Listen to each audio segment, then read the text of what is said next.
Então, para fazer o início do experimento de calorimetria, a gente vai ligar o LabBox calorimetria. Quando ligar, ele aparece essa tela. Pode clicar em começar. Ela vai ficar indicando a autoconexão. E se a gente então liga o equipamento, né, o Arduino está aqui já com o cabo e a conexão com o termômetro feito. Se você liga em qualquer uma das portas e espera um pouco, ele deverá fazer a conexão e, além disso, indicar qual é o experimento.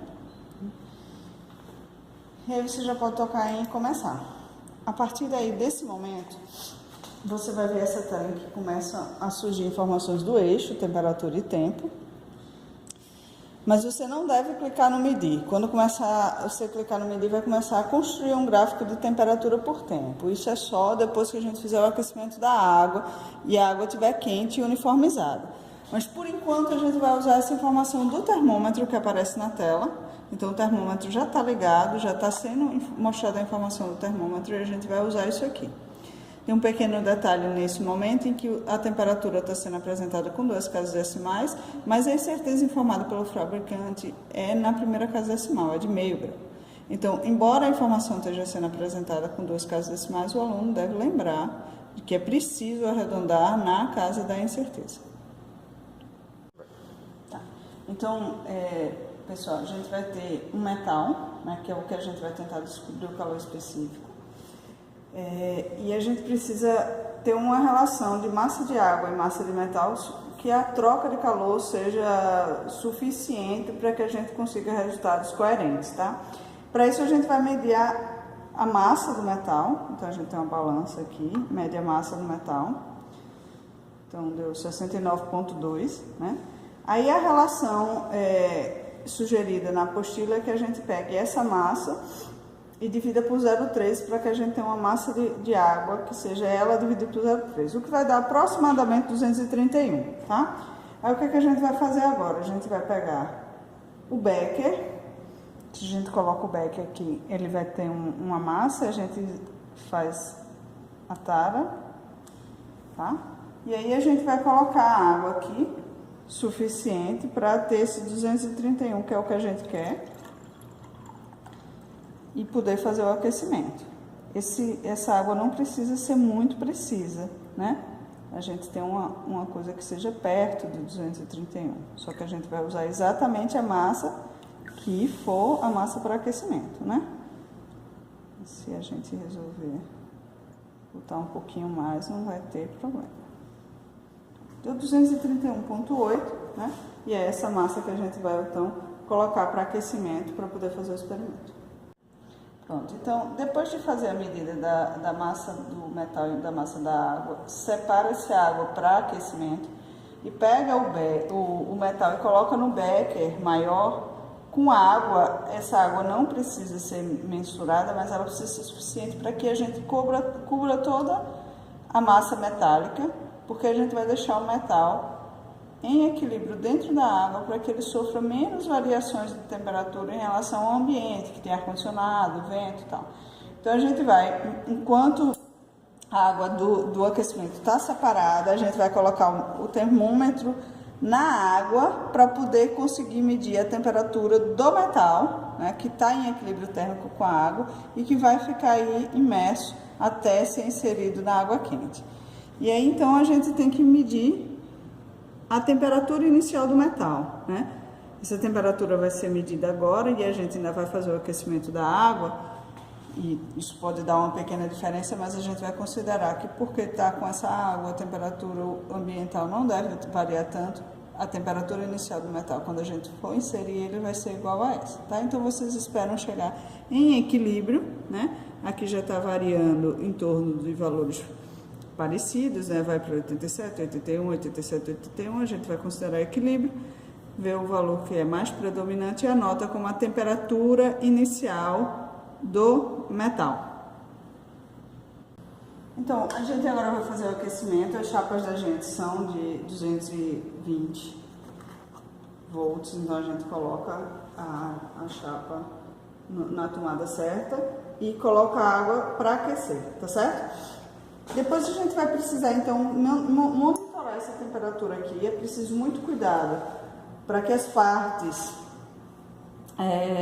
os cabos, as partes elétricas e eletrônicas aqui não entrem em contato com esse calor, para a gente não estragar, né, o termômetro, nem a conexão que foi feita com o Arduino, né? Então alguém pode segurar isso aqui e alguém pode ajudar o posicionamento.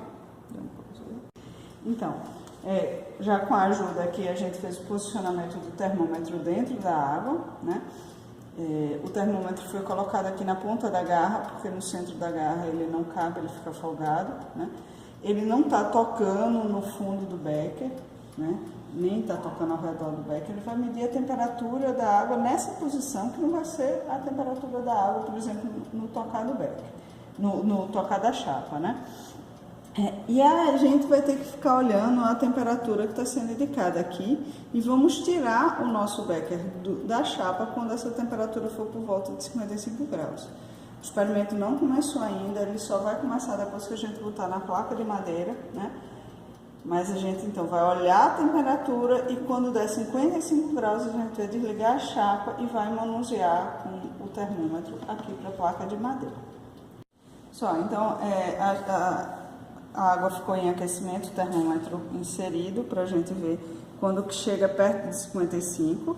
Isso também não é uma coisa rigorosa, porque o experimento ainda não começou. Então, chegou em 55, o que a gente vai fazer? A gente vai desligar a chapa, né? A gente movimenta o termômetro aqui, pega aqui por cima, rapidamente para a parte de madeira, tira a chapa daqui do lugar, e então a gente vai agora posiciona o meu becker com água aquecida. Eu posso tirar o termômetro aqui um pouquinho para fazer um processo de uniformização da água. A gente tem uma diferença muito grande, um gradiente de temperatura muito grande nessa água. A parte mais perto da chapa certamente está muito mais quente que a parte a parte superior mais afastada da chapa, né? Então a gente dá uma mexida.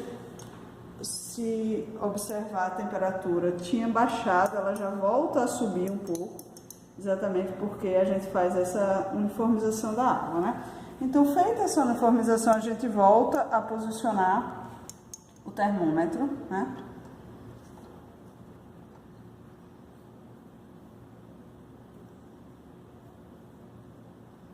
Termômetro. Um pouquinho chato. É folgado para a parte principal.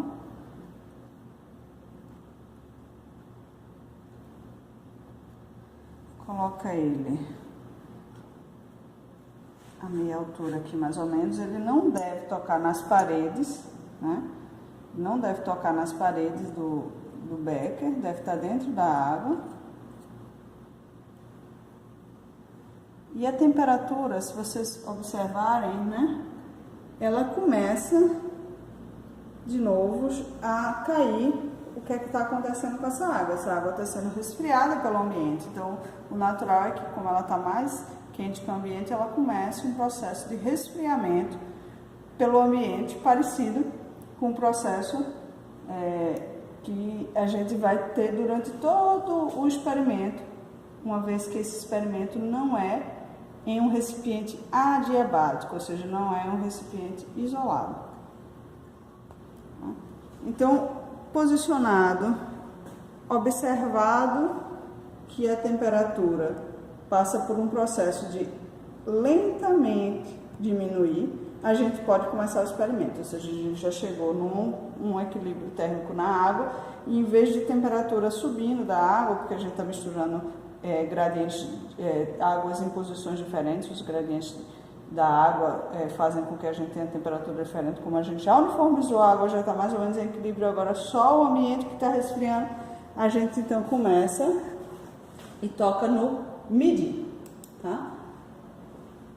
O que a gente vê no gráfico? A gente vai ver então que vai começar a fazer medidas de temperatura por tempo, né? E a gente vai deixar que isso aconteça por um tempo relativamente longo, de 2 a 4 minutos, tá? A gente vai deixar aqui, a apostila pede 4 minutos, a gente vai deixar então 4 minutos. Enquanto isso, enquanto ele resfria, né, é importante que o grupo, né, posicione o metal de forma que a inserção do metal dentro da água quente seja feita de forma adequada. O que é de forma adequada? Precisa ser feito de forma rápida. O metal tem que ser inserido de forma que ele fique imerso na água, então a gente tem que tomar cuidado com a temperatura em que a gente tem essa haste que está segurando o metal. A gente está observando aqui que o metal, ao ser inserido no becker de água quente, deve ficar dentro de toda a água, pela altura que a gente ajustou, e ele não deve, tá tocando no fundo do becker, nem nas paredes do becker, tá certo? Então a gente vai ter que tentar fazer essa movimentação do metal frio dentro da água quente de forma relativamente rápida, que ele não toque nas paredes nem no fundo, pelo menos não fique tocando depois de posicionado, e que ele fique todo imerso na água. Então, pessoal, quando chega perto do tempo, que no caso 240 segundos, é importante que o grupo tire o metal da água fria, dê uma sacolejada para tirar o excesso de água, Aí vamos tirar isso aqui para ficar. É o momento mais delicado do experimento, certo? Então é importante que, se o grupo quiser treinar, não toca no metal, tenta não tocar no metal, para não aumentar a temperatura do metal com sua temperatura corporal. A gente tem temperatura corporal da ordem de 36 graus, Então vamos lá. Olhando lá no gráfico, a gente vê que a gente já observa uma queda, um resfriamento da água pelo ambiente, e que a gente já está chegando perto do tempo. Não tem nenhum problema inserir um pouco antes ou um pouco depois. O tempo, de 240 segundos é só uma sugestão para que a gente tenha essa reta aí, que, na verdade, essa curva de resfriamento que a gente vai aproximar por uma reta, a gente tenha já dados suficientes para que a gente consiga ajustar um comportamento correto para ela, Então agora eu vou inserir o meu metal, Esse é um momento delicado do experimento. A gente não precisa se preocupar com os dados, eles estão sendo coletados automaticamente, Mas eu preciso colocar o meu metal, e talvez a melhor forma seja esperar segurando, Porque então eu introduzo o meu metal e eu tento que ele não toque nem nas paredes, nem no termômetro, fica completamente submerso. Pronto. Quando eu faço isso, olhando lá no meu conjunto de dados, a gente já vai observar um comportamento diferente dos dados em relação ao comportamento que tinha antes, A gente vai então ter um resfriamento mais rápido, porque é como se eu pegasse uma pedra de gelo e colocasse uma água mais quente, Esse metal é uma peça mais fria do que o resfriamento que estava ocorrendo aqui naturalmente pelo ambiente, Eu acelerei esse resfriamento. Então, o ideal então é que a gente consiga deixar esse metal aqui dentro para terminar o experimento. Pronto, então, se vocês observarem, aqui de cima também, se vocês observarem, então, o metal não está tocando nem nas paredes, nem no termômetro, nem no fundo, do becker, mas ele está completamente submerso, E aí a gente vai parar o experimento quando a gente perceber, que a minha curva de resfriamento posterior à inserção volta a ser parecida com a curva de resfriamento de antes da inserção do metal, ou seja, eu vou ter duas retas, essa reta aqui e uma segunda reta aqui, que são retas relativamente paralelas, com inclinações semelhantes. Então, quando isso ocorrer, depois que a gente tiver isso aí, a gente vai poder parar. Para que a gente tenha certeza que coletou os dados certos, a sugestão é que vocês deixem mais 4 minutos, pelo menos, depois da inserção do metal. Então, a gente, no 240 inseriu, a gente vai deixar aí